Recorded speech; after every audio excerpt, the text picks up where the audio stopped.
The concept of giving thanks seems to be universal, something expressed in one way or another in every religion and every culture. The impulse to give thanks may even be instinctive. Dogs don't learn to wag their tails. Predatory animals aren't taught to refrain from attacking their benefactors. In a mood of bitter humor, Mark Twain commented that if you were to find a wounded and hungry dog on the street and dress its wounds and feed its hunger, that dog would never bite you.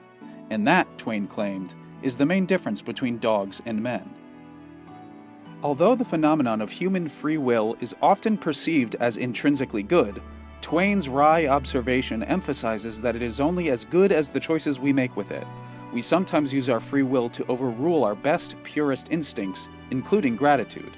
Most societies value the expression of appreciation and recognize its ability to smooth the rough edges of interpersonal relations. For this reason, we make a point of teaching our children to express thanks from a very early age. We strive to instill gratitude as a habit, even if at times we know that the feeling behind the gesture may be lacking. We sense, intuitively, that a society that devalues or denigrates the concept of gratitude, that defines relationships by functionality alone, cannot, and probably ought not, thrive. The same is true of our relationship with God. Giving thanks in a religious context is an extension of the basic impulse to be grateful in an interpersonal context. In Judaism, we offer thanks to the Almighty for each gift, even as we ask about what we lack. We do not modulate our gratitude based on an accounting, on some evaluation of profit and loss, nor does giving thanks necessarily mean that we are satisfied. The very first blessing we say in the morning, our very first act of the day, expresses thanks that we are alive, even if we are ill. We make a blessing over the gift of sight, even if our vision is dim. And we give thanks for having clothes to put on, even if they're threadbare. These obligatory blessings guard us against taking our most basic gifts for granted. It feels easier and more natural to give thanks when everything seems to be going well, when we have peace and security, health and bounty.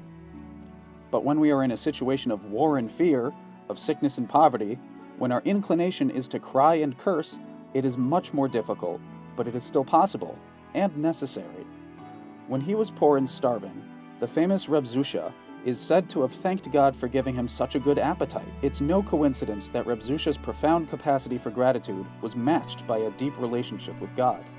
The structure of giving thanks on a regular basis, even in hard times, encourages us to focus on the positive side of life.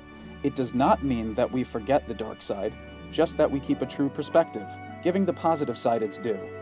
Sorrow and anxiety should not extinguish our ability to say thank you for our blessings, even when they're obscured by pain. Harder times can shake us from complacency and may enhance in us the ability to perceive good as a gift to be appreciated and acknowledged, in good times and in bad. In the end, feeling and expressing gratitude is good for us. The Almighty does not need our thanksgiving. It is we who benefit from feeling and expressing it.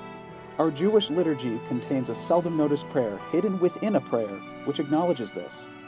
The phrase appears at a high point in the service, yet it is said to oneself. We thank you for inspiring us to thank you. This goes well beyond being thankful for our objective gifts. It is recognition that even the ability to know that we should be grateful is a gift from God and worthy of thanks.